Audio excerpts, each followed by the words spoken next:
You ever drive past a house that just feels wrong? Not run down, not abandoned in the usual way. The paint's fresh, the grass is cut, lights come on at night like clockwork, but something inside your chest tightens the second you see it. That was 47 County Road from me. This happened in late 2019, right outside the little town of Millhaven, Ohio. Population 2,143 the day I moved in, 2,142 the day I ran out screaming. I know the exact number because they still update that sign every time someone dies or leaves and never comes back. I was 26, fresh out of a nasty divorce, needed cheap rent and silence. Found a listing online. 3-bedroom farmhouse, wraparound porch, 20 acres, $800 a month, utilities included. The realtor, this twitchy guy named Carl, kept saying cash only, no questions, keys are in the mailbox. Red flag, sure, but I was broke and desperate. I pulled up at dusk that first Friday in October. The house looked perfect from the road. Big white 2-story with black shutters, old red barn way out back, cornfields on every side turning gold. But the second I killed the engine, nothing. No crickets, no wind, no distant dogs, just my heartbeat thumping in my ears. I grabbed the keys from the mailbox like Carl said. There was something else in there too, a Polaroid, face down. I flipped it over later, wish I never had. Inside smelled like lemon polish and something underneath it, metallic, old. Every light switch worked, every faucet ran clear, the fridge even hummed. Someone had been keeping the place up. But every room was empty. Not a stick of furniture, not a scrap of paper, nothing on the walls except clean rectangles where pictures used to hang. I brought an air mattress, a camp chair, and a 6-pack that night. Figured I'd get the U-Haul tomorrow.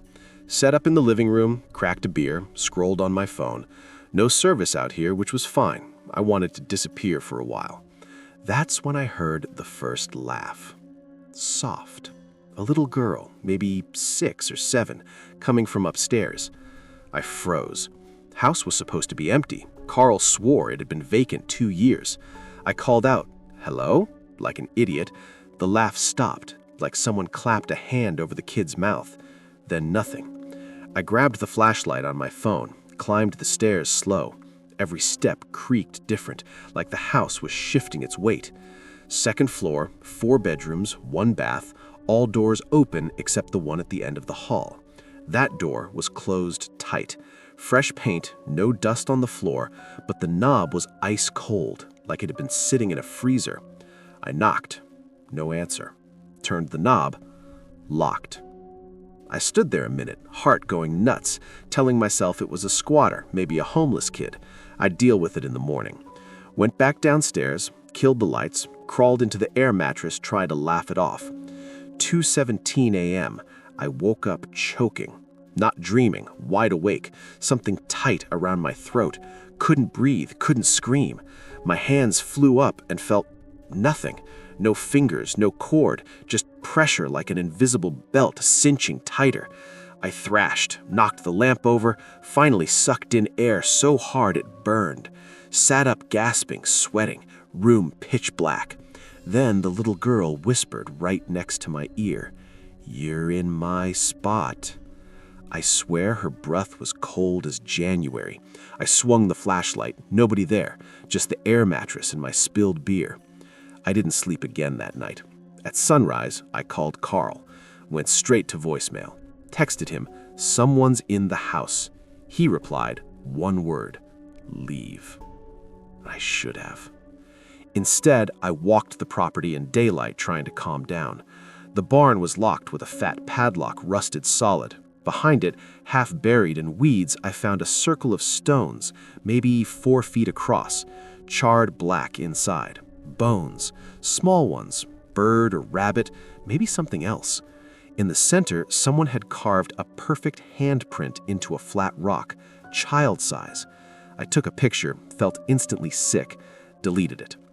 Back at the house, I noticed something I missed the night before. Every interior door had a deadbolt on the outside, like you'd lock something in, not out. That afternoon, the moving truck came. 2 guys from town. brothers, Luke and Mike. They took one look at the house and got quiet. "You sure this is the address?" Luke asked. "Yeah, why?" They traded a look. Mike said, "We don't come out here. Nobody does." I laughed it off, tipped them extra to hurry. They hauled the couch, the bed, the boxes. When they were done, Luke pulled me aside on the porch. "Listen, man, that laugh you heard? That's Abby." My stomach dropped. Who the hell is Abby? He looked over both shoulders even though we were alone for miles. Abigail Wheeler, 1978, 6 years old. Her daddy locked her in the back bedroom every night because she wouldn't stop screaming about the man with no face in her closet. One morning, her mom found the door still bolted from the outside, and Abby was gone. No broken windows, no footprints, nothing. Just her nightgown folded neat on the bed and a handprint burned into the wood floor that's still there. You can still smell smoke in that room sometimes. Mike was already in the truck, engine running. Luke climbed in, rolled the window down. "Whatever you do, don't open that locked door, and don't sleep on the first floor. Whatever's here, it likes the ground floor after dark." They peeled out, dust clouds swallowing the truck. I stood there till the sun bled out. Then I did the dumbest thing possible. I went back inside, grabbed a screwdriver, and headed for the locked room. The deadbolt was old but solid. Took me 10 minutes of jiggling and cursing. When it finally gave, the door swung in slow, like it was pushing against water. The room was pink.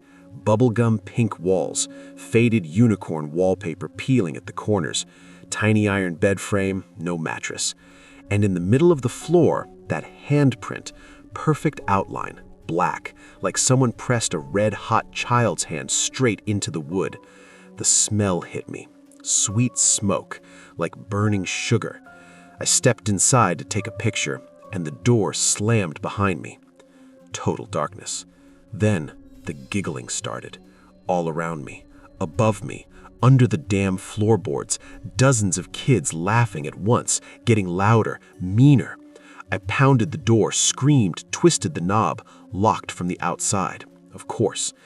That's when the scratching began. Slow, deliberate, coming from inside the walls. Fingernails on plaster, dragging lower and lower until it sounded like something was scratching right behind my ankles. I backed into a corner, the phone dead, no signal anyway. The laughing stopped. Dead silence. Then one small voice, crystal clear, right in front of my face. "We've been waiting for a new daddy." Something cold and wet wrapped around my wrist, small fingers. Real. I jerked away so hard my shoulder popped, threw myself at the door over and over till the frame splintered, burst out into the hallway, slammed it shut, dragged the heavy hall dresser in front of it with strength I didn't know I had. I slept in my truck that night, engine running, heater blasting, too scared to even shut my eyes. Next morning, Carl finally answered his phone. I was shaking so bad I could barely talk. "What the hell is in that room?" Long pause. "You opened the door," he said, not a question. "Yeah, I opened it. There's something in there." Another pause, then quiet as death. "Whatever you do, don't let it follow you downstairs after midnight. That's when it gets hungry." He hung up. I haven't gone back inside since.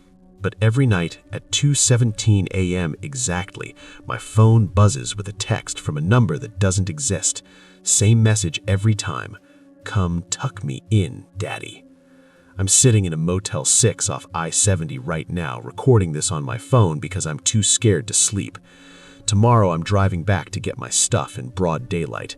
I have to know if that handprint is still burned into the floor, or if there's a new one next to it, bigger. I'll tell you what I find, if I make it out again. I went back the next morning, Wednesday, October 23rd, 2019, 9:47 a.m. exactly. I remember because I kept checking the clock like it was the only thing still normal. I told myself daylight makes everything smaller, lies we tell ourselves, right? I parked 100 yards down the road, walked in through the corn so nobody driving by would see my truck in the driveway.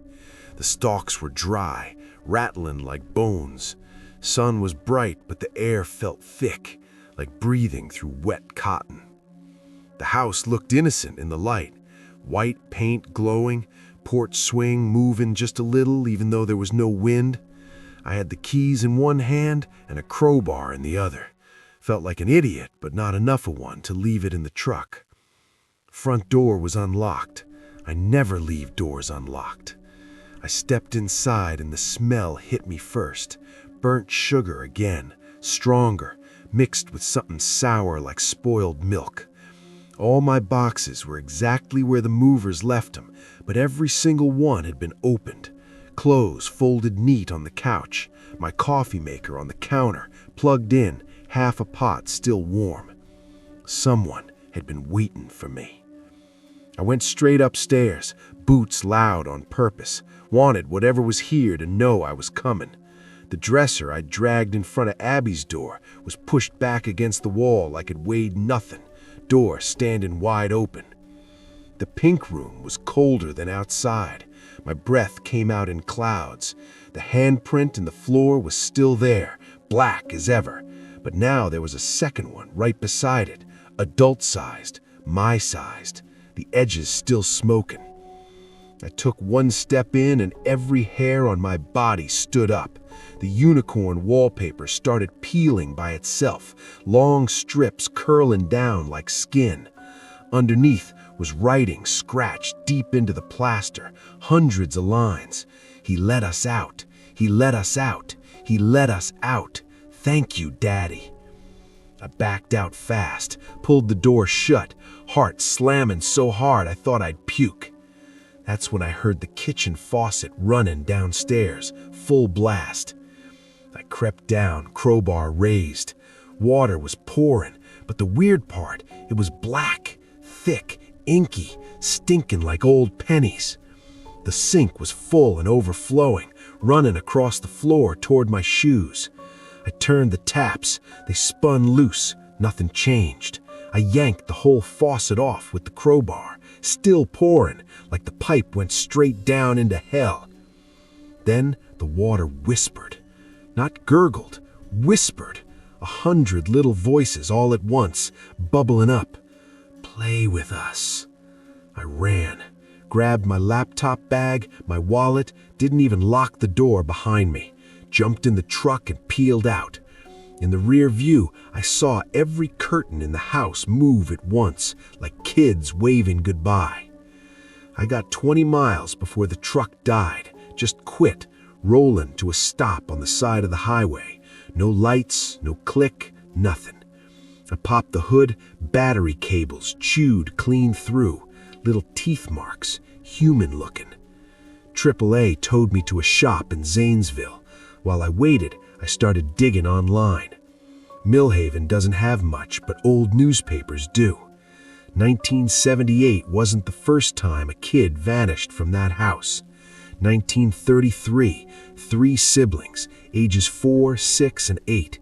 Parents found the bedroom doors bolted from the outside, kids gone, handprints burned into the floorboards. Sheriff ruled runaways in October, barefoot. 1957, twin girls, age 7, same thing. One extra detail in the article. Mother swore she heard laughter coming from inside the walls for weeks afterwards. Every 20 to 30 years, like clockwork. Always little kids, always the back bedroom, always gone without a trace. And always a new family moves in right after. Cheap rent, cash only, no questions. I started shaking so bad the guy at the counter asked if I needed a doctor. That night, I checked into the same Motel 6, room 207. Deadbolt, chain, chair under the knob. Thought I was safe. 2:17 a.m., the TV turned itself on. Static. Then a little girl's face filled the screen, so close her nose almost touched the glass inside. Pale, blonde curls, eyes black from side to side. She smiled with too many teeth and said my name.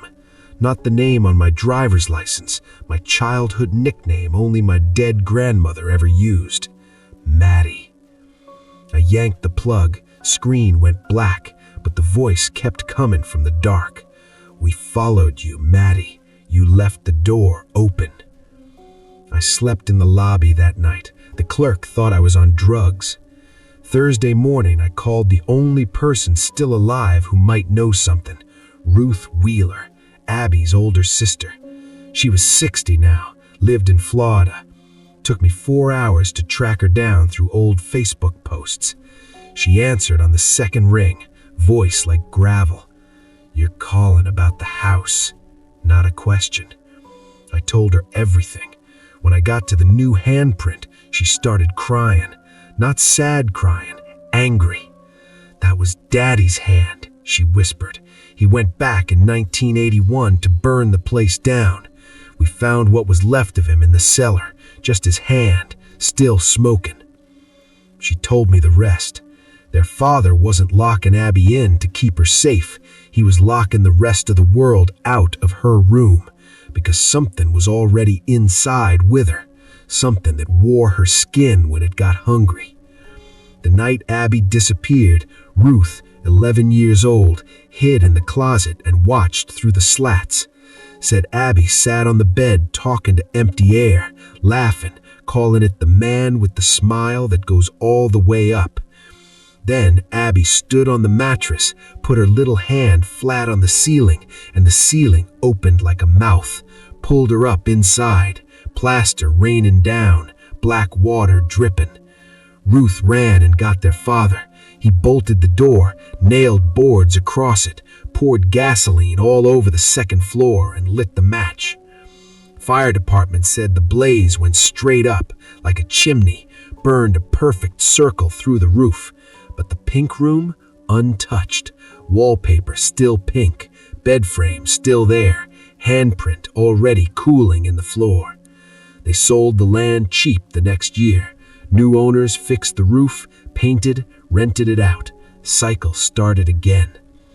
Ruth's last words to me before she hung up were, "Whatever's in there doesn't want kids anymore. It wants a daddy now, someone to open all the doors, someone to let the rest of them out." I haven't slept since. Tonight, I'm sitting in my truck outside a Walmart in Columbus, doors locked, engine running, recording this on my phone again, because every motel I check into, the TV turns on at 2:17. Same little face, same black eyes. I still have the keys to the house in my pocket. They're warm, like body temperature. And every time I close my fist around them, I hear that giggle, close, like it's sitting in the passenger seat. Tomorrow, I'm going back one last time. Not to get my stuff, to burn it down myself. Properly this time. Gas cans are already in the back. If you don't hear part 3, you'll know why. Pray for me. Friday, October 25th, 2019. I'm recording this in the cab of my truck at 3:12 a.m., parked a quarter mile down the road from the house. Engine off, lights off. Moon's gone behind clouds, and it feels like the whole county is holding its breath with me. I came back at sunset with 5 20-gallon cans of diesel, a road flare, and a GoPro strapped to my chest like some dumb ghost hunter. Told myself if I was going to die, at least someone would see what really happened. I'm not proud of what I did tonight, but I'm still alive. Barely. I walked straight up the porch steps this time. Didn't sneak. Front door was standing open like it was waiting for me to come home from work. Inside, every light in the house was on, blazing, even the ones I never hooked up. Music was playing, an old record player I don't own, spinning that creepy 1950s kids song, Teddy Bear's Picnic. The one that goes, "If you go down to the woods today." I set the cans in the living room, started splashing diesel on the walls, the stairs, the couch, everything that would burn. Smell made my eyes water, but the house soaked it up like it was thirsty. That's when the record scratched and the song slowed way down, voices dropping into this deep growl.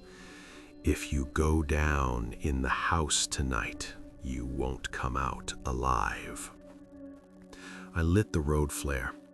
Red glow lit the whole foyer like blood. And every door upstairs slammed open at once. Bang, bang, bang, bang. Then footsteps, small ones, dozens, running.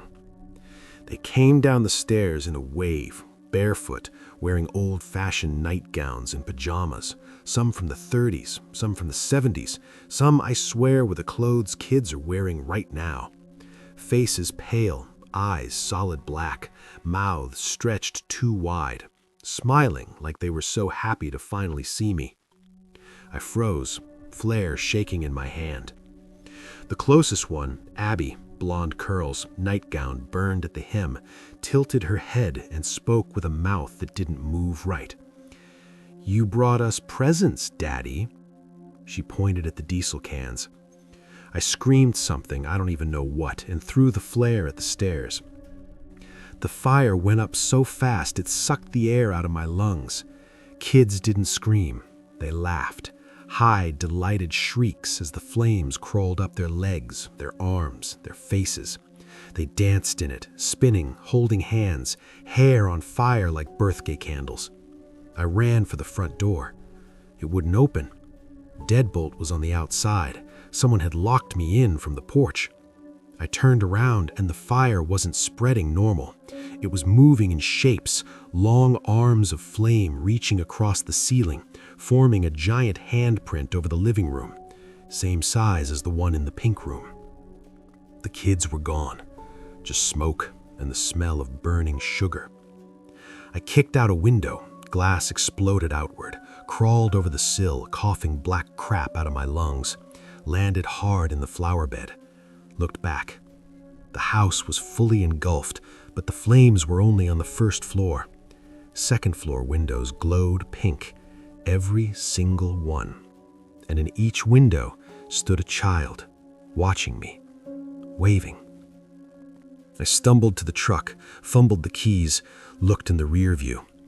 They were all standing in the yard now, dozens of them, fire behind them, lighting up their black eyes. Abby in front, holding something in her arms. My GoPro, still recording, red light blinking. She smiled, raised one little hand and pressed it flat against the back window of my truck from the outside, left a perfect steaming handprint on the glass. Then all of them turned at once and walked back into the burning house, one by one, like they were going inside to wait. I floored it, didn't stop till I hit Columbus.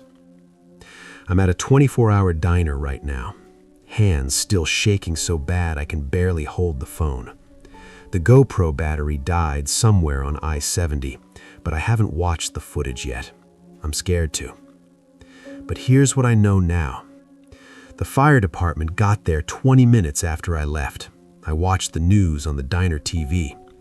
They said the house burned to the ground, totally destroyed, nothing left but the foundation and the chimney. Except one thing.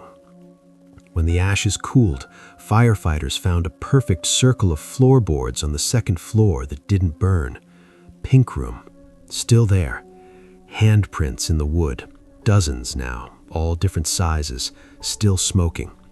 And in the middle of the circle, my crowbar, melted in half.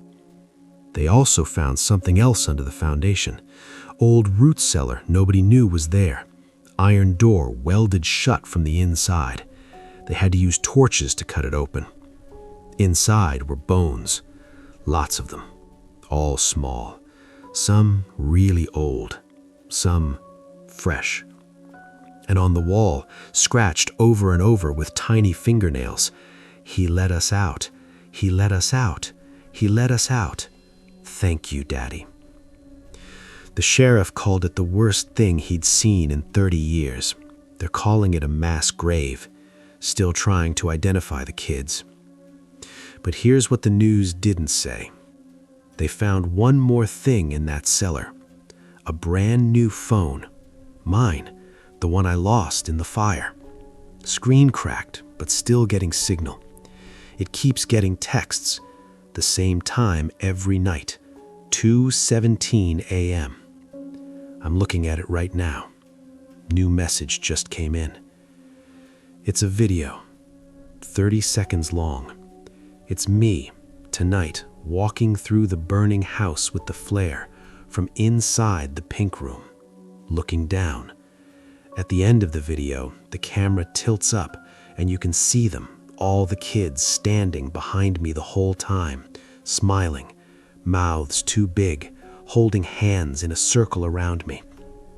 And right before it cuts to black, Abby leans into the lens and whispers, "See you soon, Daddy. We left the door open for you." I just looked up directions. The foundation's still there. They roped it off with yellow tape, but the tape's already torn down. I don't know why I'm telling you this. Maybe because someone needs to know. Maybe because I'm going back tonight. One last time. If this is the last part you ever hear from me, tell my mom I'm sorry.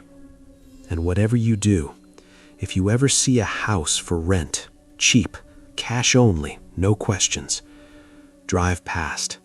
Don't stop. Don't look in the windows. Because they're still looking for a new daddy. And they know your name now. Thanks for listening, guys. If you liked this story, hit that subscribe button. Ring the bell. Share it with someone you want to scare the hell out of. This is Maddie, signing off. For good.